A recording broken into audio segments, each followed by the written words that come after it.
You're a sovereign God. We worship you. We worship you. We exalt you, Lord. We honor you. We stand in awe when we look at your greatness. We stand in awe, Lord, when we see your kingship, when we see your authority. We stand in awe. We stand in the fear of the Lord, knowing that God is for us. In Jesus' name. In Jesus' name.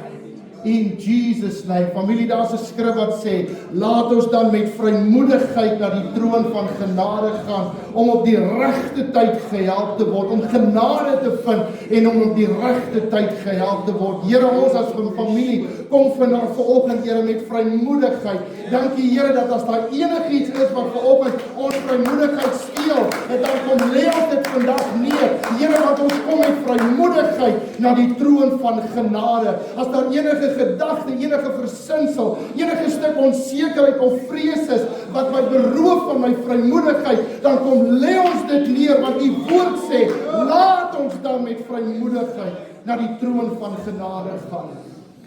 Daar's plek by die troon van genade vir jou.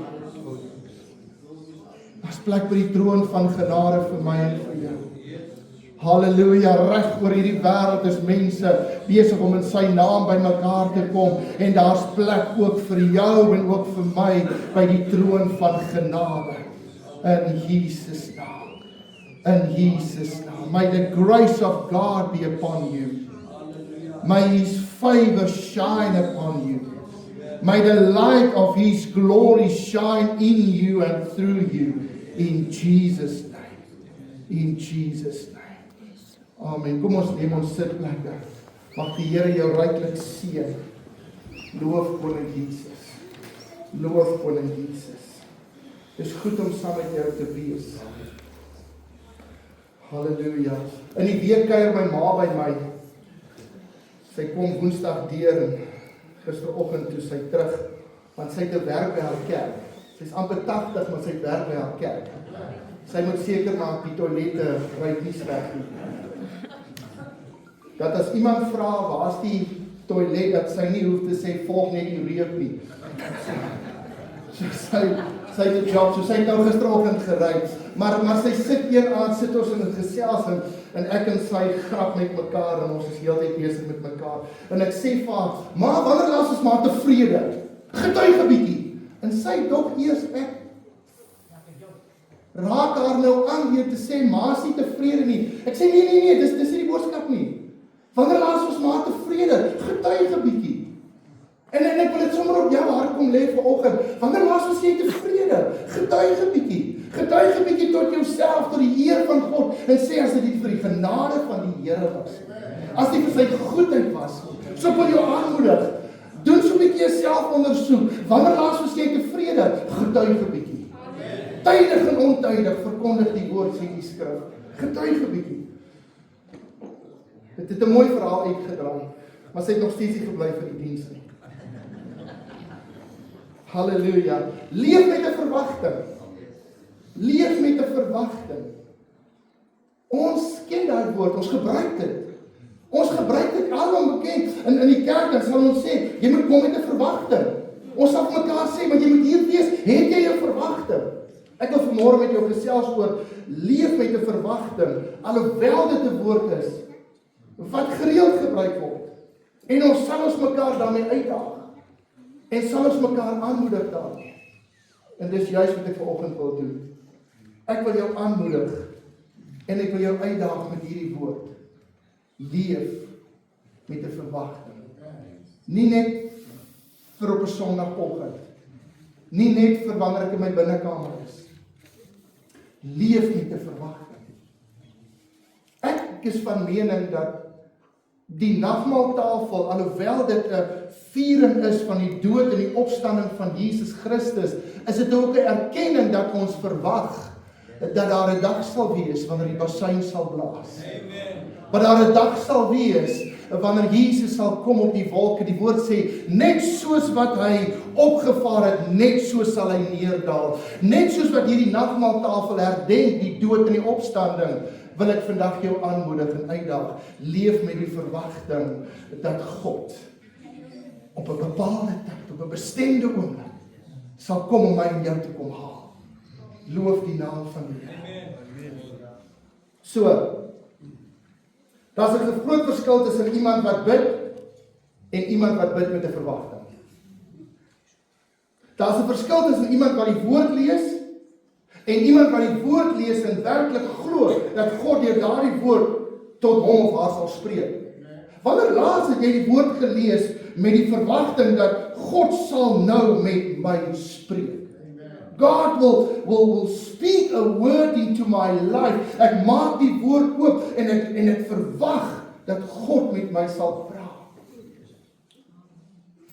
Daar's 'n verskil tussen sing omdat dit Sondag is en sing omdat jy weet jy staan in die teenwoordigheid van 'n lewende God. Jy sien, baie het geleer om godsdienstig te wees sonder om verwagting te wees. Ons het die vorm behou, maar ons het soms in sekere gevalle die vuur verloor. Ons het die roetine, ons het die vorm, ons weet hoe dit moet lyk, maar het ons nog die vuur? Want die vorm is nie die vuur nie. Ons bid pliksgetrou, maar min van ons wag werklik vir 'n antwoord. Ons kom kerk toe, maar min van ons kom met 'n verwagting dat God gaan vandag spreek, genees, voorsien, deurkom.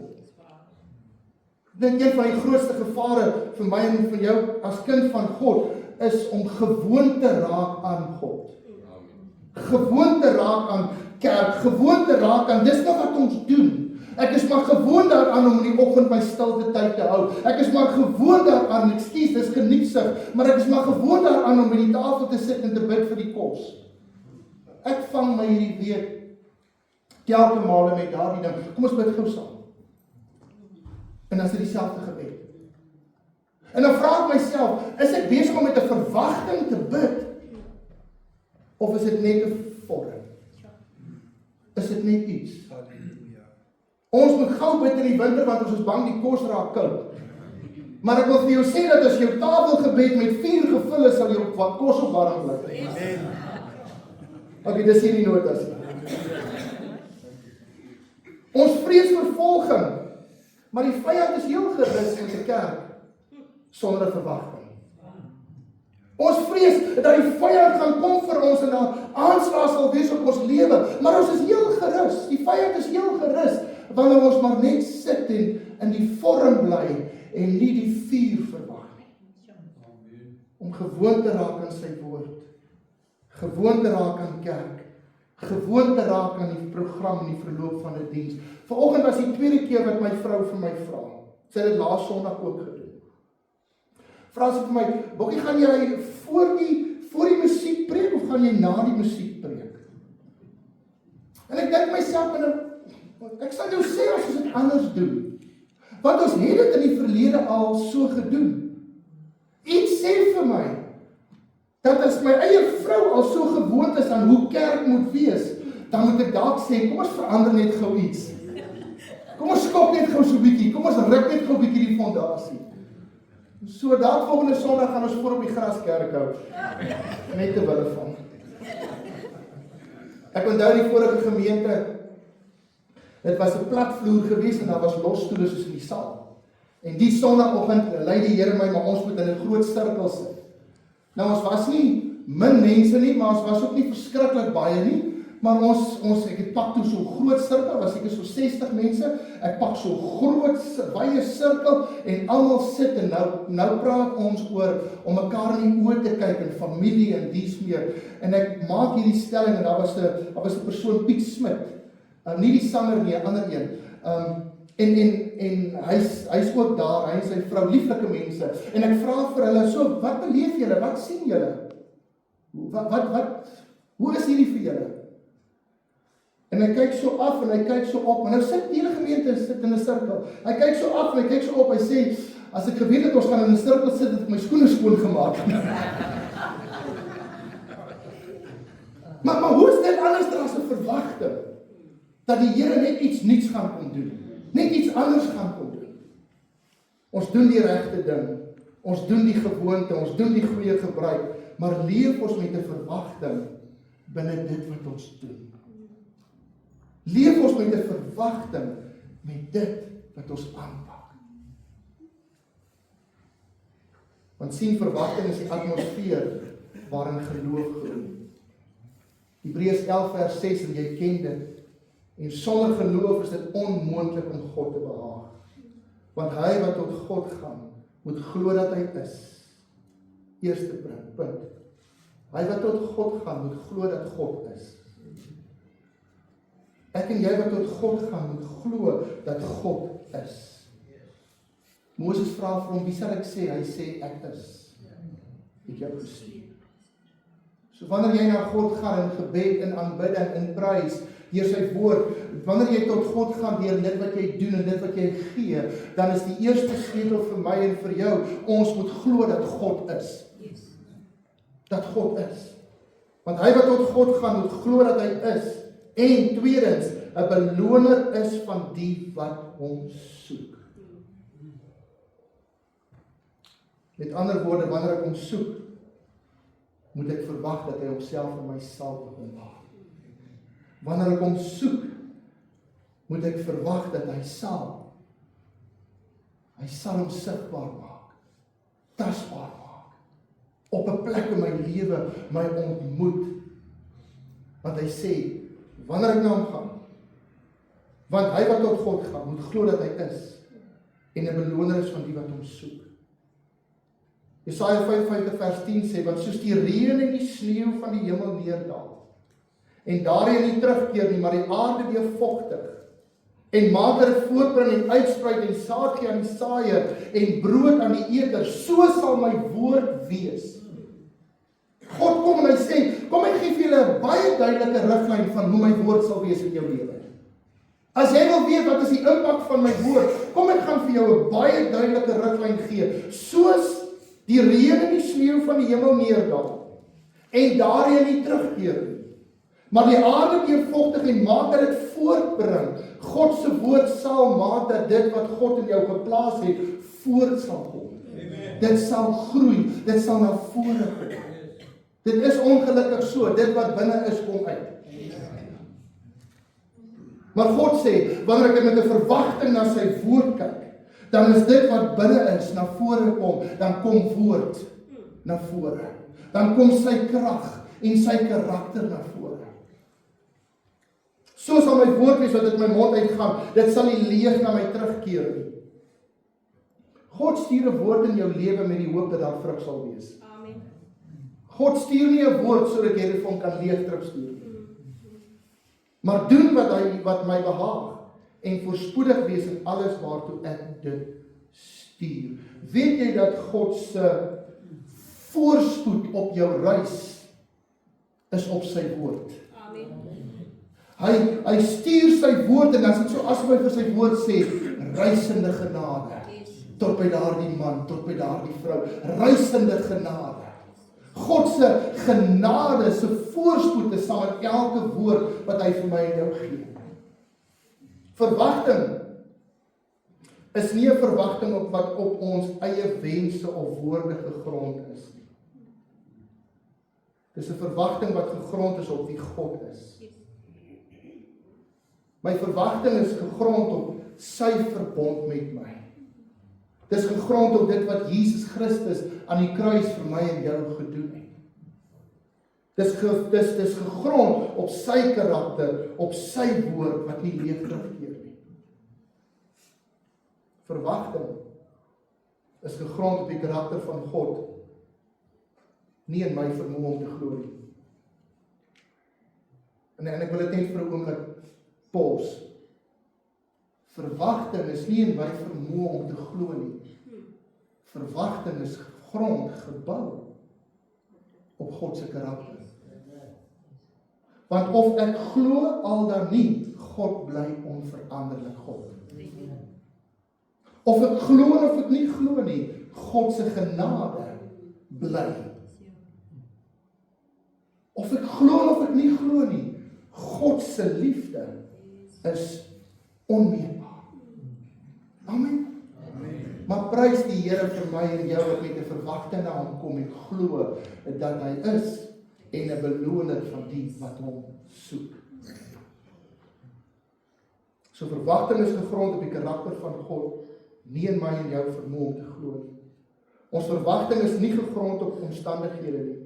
Dit is gegrond op wie God is, want God verander nie.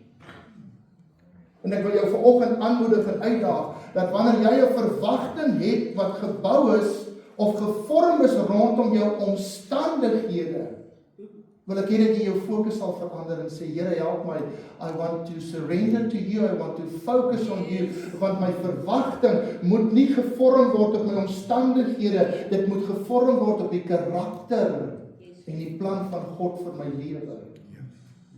Want ek vra die vraag, as alles mooi loop, het jy dan nie meer 'n verwagting nie? As alles dan reg lyk en reg is, beteken dit dat ek dan nie 'n verwagting nodig het nie. Malagi 3 vers 6, want ek, die Here, het nie verander nie. Hebreërs 13 vers 8, Jesus Christus is gister, vandag dieselfde en tot in ewigheid. Verwagting word gevorm, word gebou, gegrond op karakter, dit word gevorm vanuit 'n trek record. Weet jy dat God het met jou en my 'n trek record? Amen. Weet jy dat wanneer ek na sy woord kyk, dan kan ek sien, as God nog altyd voorsien het, sal hy weer voorsien. Yes. Want God se karakter het 'n trek record. As hy nog altyd genees het, kan hy weer genees. Amen. As hy nog altyd herstel het, kan hy weer herstel bring. Ek dien 'n God met 'n trek record. 'n onveranderlike God, waarop ek my verwagting bou, my verwagting is op sy karakter gebou. Baie mense het baie keer 'n ander prentjie van hierdie God. En ek weet dalk jy ook, my eie lewe. Want soms het die Here nie vir ons deurgekom of ons ontmoet, soos ons verwag het dit moet wees nie. Here, ek bid, dis hoe die prentjie moet lyk. Here, ek bid, dit is hoe dit eintlik moet wees. Here, ek vertrou U met 'n verwagting, ek gaan met die dokter kom en die dokter gaan sê, daar's niks verkeerd nie. En dan werk dit nie so uit nie. Ek weet baie keer sit ons met teleurstelling en ons sit met ontnigtering, want Here, ek het dan nou geglo en ek het dan nou verwag. Ek wil jou aanmoedig, moenie vergeet, God het 'n trek record. Jou verwagting is nie gevorm op grond van omstandighede. Jou verwagting is gebou en gegrond op die karakter van God. Dit is 'n werklikheid. Dit is 'n werklikheid dat die Here soms nie vir ons deurkom soos wat ons gedink het dit moet lyk nie. Maar dit verander nie die karakter, die alwetendheid, die alomteenwoordigheid en die almagtigheid van wie God is. Ek wil jou aanmoedig, familie, moenie dat jou teleurstel, jou verwagting besoedel met twyfel en onsekerheid nie. Moenie dat dit wat jy die Here voor vertrou het, besoedel word met, nee, hierdie werk nie vir my nie. Want nou is daar teleurstelling. Ek het die Here vertrou vir dit. Maar die Here het nie vir my deurgekom nie. En ek dink ons kan almal daarmee vereenselwig. Ek het al 'n paar keer in my lewe by daai plek moes tent opslaan. En dan maar net weer oorgee en sê, Here, this is not about me. This is about your plan, it's about your will, it's about your grace. Jy sien, verwagting is nie 'n tegniek nie. Verwagting is nie 'n formule of 'n resept nie. Ek gaan nou verwag en dan gaan dit gebeur. Dit's not 'n climate scenario nie. Dis nie as ons dit nie net reg uitspreek of sterk genoeg uitdruk of sterk genoeg die Here se vertrou of sterk genoeg. Nee, dis nie 'n tegniek of 'n formule nie. Want my verwagting kan God se hand nie forceer nie. Weet dit vandag dat God is vir jou. Amen. Hy sien teen jou. God speel nie speletjies nie, God is ernstig oor jou. En as jy wil die verwagting gebruik, omdat jy dit bou op jou omstandighede, sodat die Here vir jou, gaan jy dalk ontnigter word en beleef dat die verwagting wat jy het in God, jou eers gaan verander, voordat dit wat rondom jou is, verander.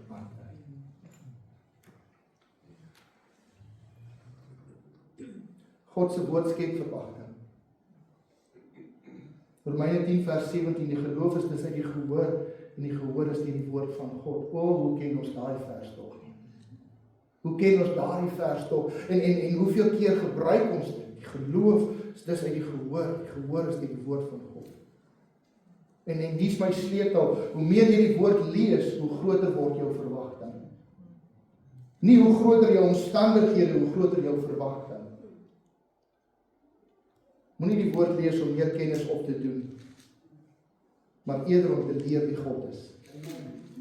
Kan ek jou aanmoedig? Moenie die woord lees om te sê, ek gaan die woord lees want ek wil meer kennis opdoen.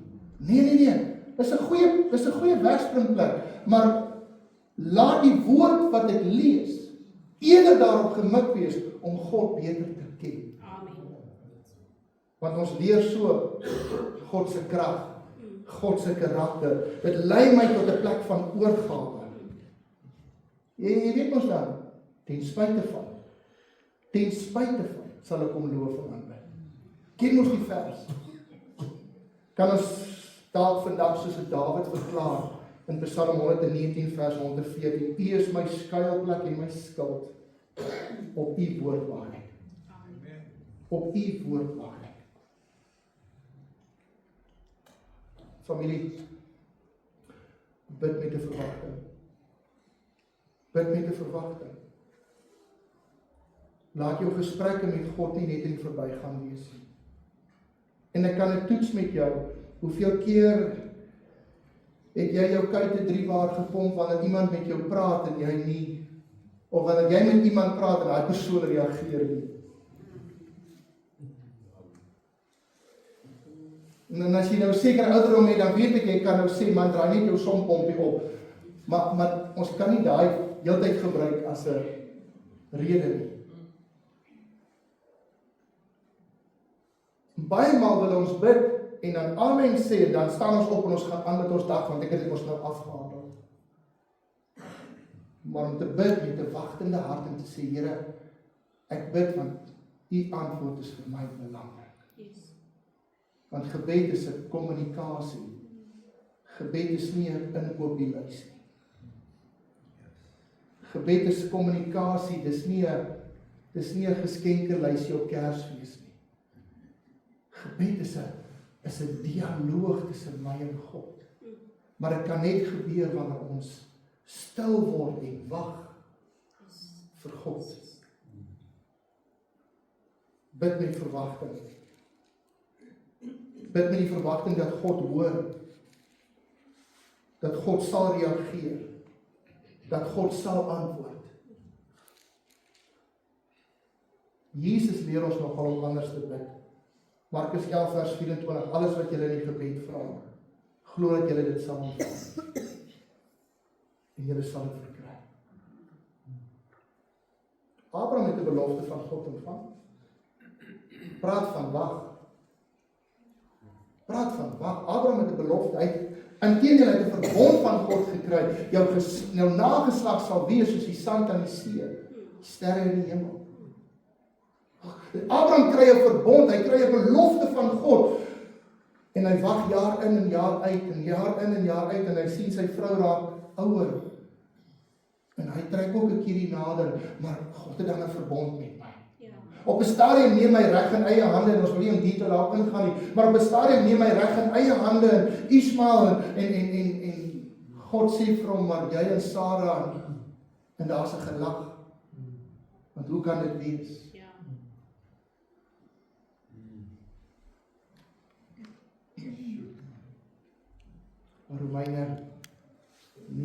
Romeine 4 vers 18 sê, en Abraham het teen hoop op hoop geglo. Dis verwagting. Dis verwagting. Dat hy spite van hy dalk lank moes wag, op 'n stadium selfs reg in eie hande neem, op 'n stadium self voel, maar hoe gaan dit werk? Hoe gaan dit wees? Miskien moet ek vir God 'n handjie gee. Miskien het God van my vergeet. Het hy steeds. En hy het teen hoop op hoop geglo dat hy vader sou word van baie volke.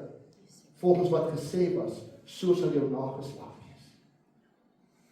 Teen hoop op hoop. Here, ek is nou te oud.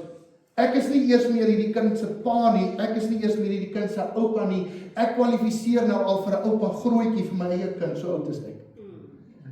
Maar Abraham sê, teenoor, oploop. Vers 19, en sonder om te verswak in die geloof, en ek dink dis waar verwagting baie keer op die grond val, ons verswak in die geloof. Het hy, al was hy omtrent 100 jaar oud, nie gelet op sy eie liggaam, wat al reeds verstorwe was nie. En op die verstorwe toestand van die moederskoot van Sarah nie. Hy het nie deur ongeloof aan die belofte van God getwyfel nie, maar hy is versterk deur die geloof en hy het aan God eer gegee.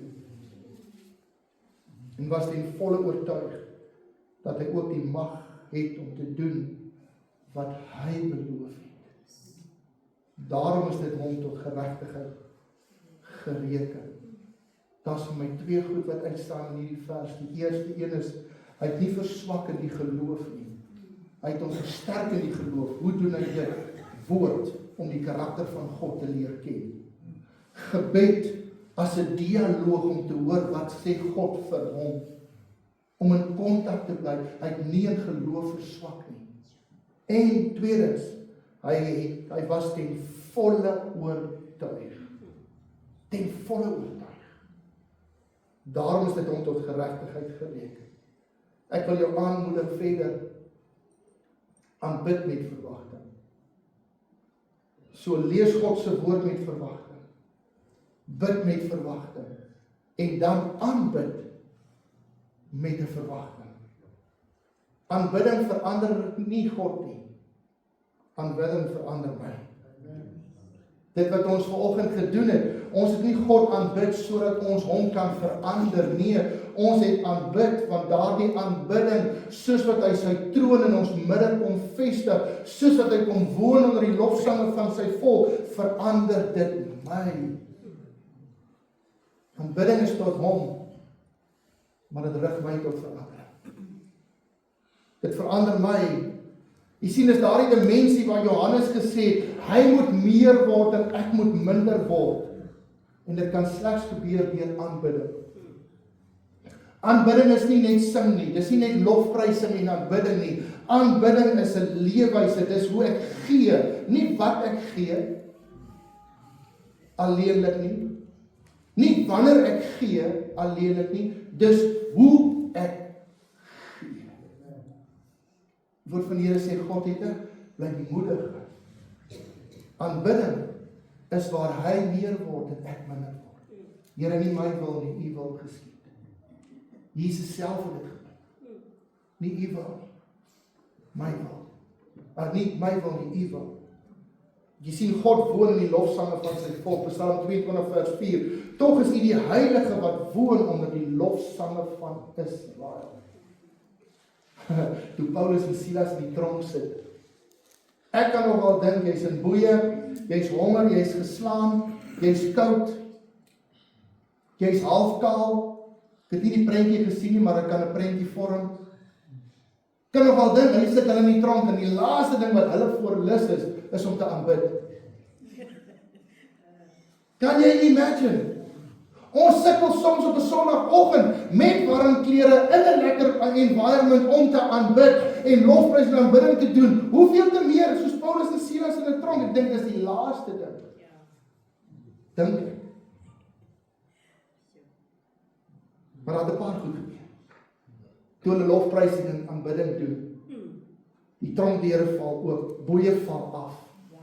Daar was 'n opskudding gewees. Ek dink nie hulle het aanbid sodat God kan beweeg. Ek dink nie hulle het aanbid in die hoop dat God sal beweeg nie. Ek dink hulle het aanbid omdat hulle die kern van aanbidding geken het en dit is, dit gaan net oor hom. Dit gaan nie oor my omstandighede nie. Dit gaan nie in watter boeye ek sit nie. Dit gaan nie of ek in 'n tronk is of ek in omstandighede of wat ek in iets about hierdie. Dis die kern van aanbidding. Aanbidding is daar, en aanbidding is daar een waarheid wat ons nie moet miskyk nie. Aanbidding is tot die eer van God. Dis tot sy verheerliking. Aanbidding gaan nie oor ons nie. En wat God besluit om te doen met ons aanbidding, is en bly God se keuse. Kan ek dit sê? Wat God besluit om te doen met my en jou aanbidding, bly God se keuse. God is nie hier om homself weg te steek, en ek het nou net gesê, om speletjies te speel. Maar ware aanbidding, Jesus self kom in Johannes, dan sê hy, en nou is die tyd dat ons hom in gees en in waarheid moet aanbid, want God soek sulke aanbidders. Wat God met daardie aanbidding doen, bly God se keuse. En ek bou daai stelling op die groot woord. Aanbidding gaan oor hom, maar God is vir jou. Weet ook dit, God se autoriteit word gebou in my en jou aanbidding. Sy heerskappy word gevestig. Sy teenwoordigheid is daar 'n volheid van blydskap en vrede, wanneer ons net sê, Here, aanbidding gaan oor U, ek gee oor aan U. Ken mos die bekende gedeelte, en ek wil dit lees in Engels. Though the fig tree does not blossom, and there is no fruit on the vines, though the yield of the olive fails, and the fields produce no food. Though the flock is cut off from the fold, and there are no cattle in the stalls. Vers 18. Yet I will choose to rejoice in the Lord.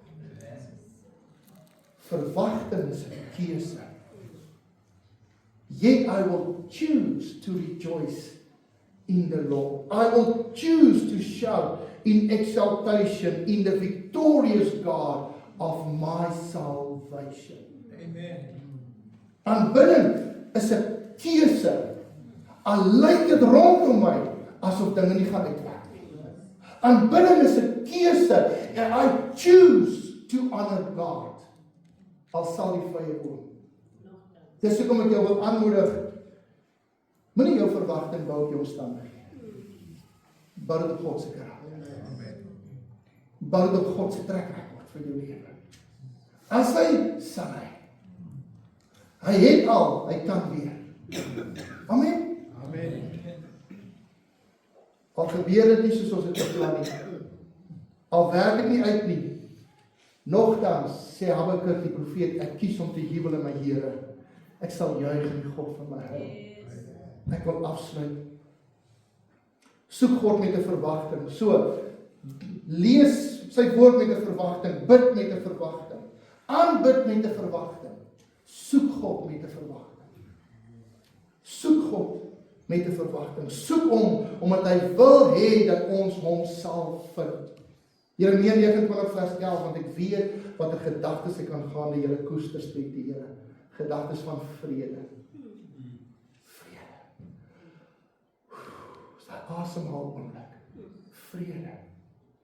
En nie van onheil nie. Dis daai asemhaal oomblik waar daai skrywer daai lied kon sing, it is well with my soul. It is well with my soul. Toe hy sien hoe hy alles verloor en sy familie verloor, it is well with my soul. Gedagtes van vrede en nie van onheil nie, om julle 'n hoopvolle toekoms te gee, want verwagting is altyd gemik op die toekoms. Dan sal julle my aanroep en heen gaan en tot my bid, en ek sal na julle luister. Hoe het ons gesê, gebed is 'n dialoog. En julle sal my soek en vind as julle na my vra met julle hele hart. En ek dink vir my en jou is dit 'n groot oomblik, 'n groot sleutel vandag. Om te sê, Here, ek wil kom oorgee. Wanneer ek verwag ek met my hele hart. Ek verwag nie met ek hinker nie op twee gedagtes nie. Ek hinker nie op sal hy of sal hy nie. Miskien moet ek hom help of nee. Ek aanbid hom, ek soek hom en ek sal hom vind. Wanneer ek hom soek met 'n hart wat oorgegee is. Met 'n onverdeelde hart. En ek sal my deur julle laat vind, spreek die Here, en ek sal julle lot verander.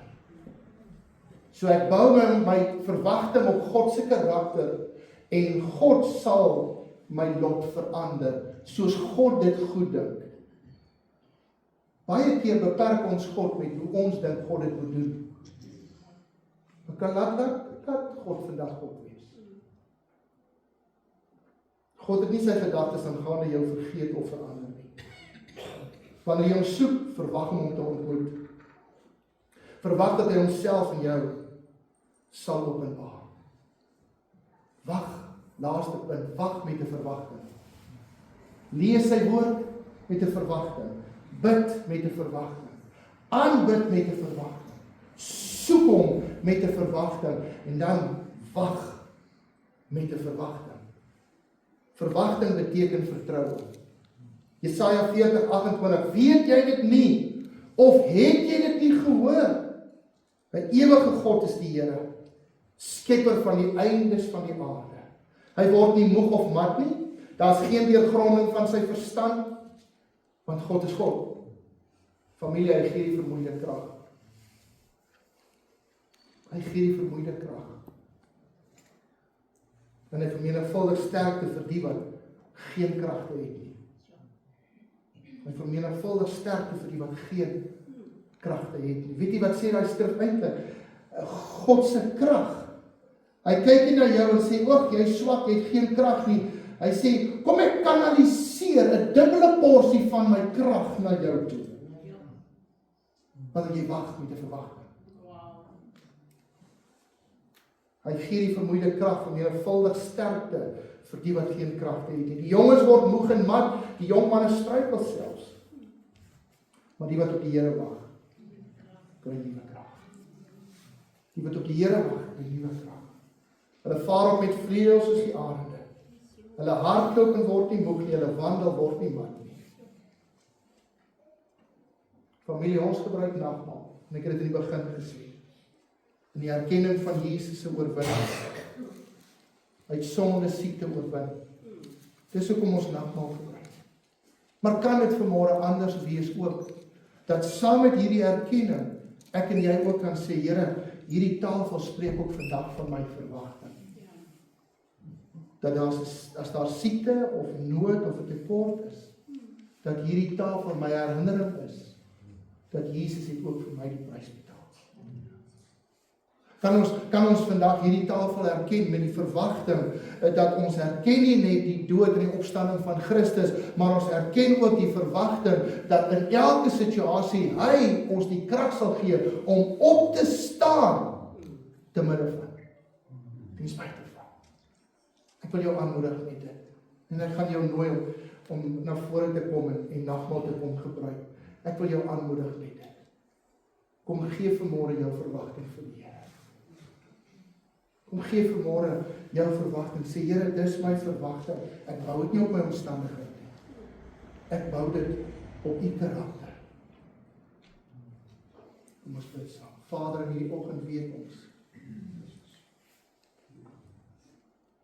dat ons sal nie beskaam staan. Want U is steeds wakker om die woord te volbring. Vanoggend weet ons, Here, dat ons sal nie 'n tekort hê nie. Want U sal steeds vir ons deurkom. U is steeds die herder van Psalm 23. U is steeds die een waar geskryf is, Jesus Christus is vandag, môre tot die ewigheid dieselfde.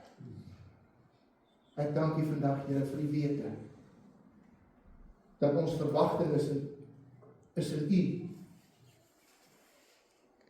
Ek bid vandag, Here, dat ons werklik manne en vroue sal wees wat leef met 'n verwagting. Lees, bid, soek, aanbid, wag met 'n verwagting. En ons dank U en loof U daarvoor. In Jesus naam. Here, ek bid vanoggend dat elke man en vrou wat vandag by hierdie tafel kom vertoef, dat U hulle verwagting sal ontmoet soos U dit wil ontmoet. Mag hierdie oomblik 'n oomblik van oorgawe wees in Jesus.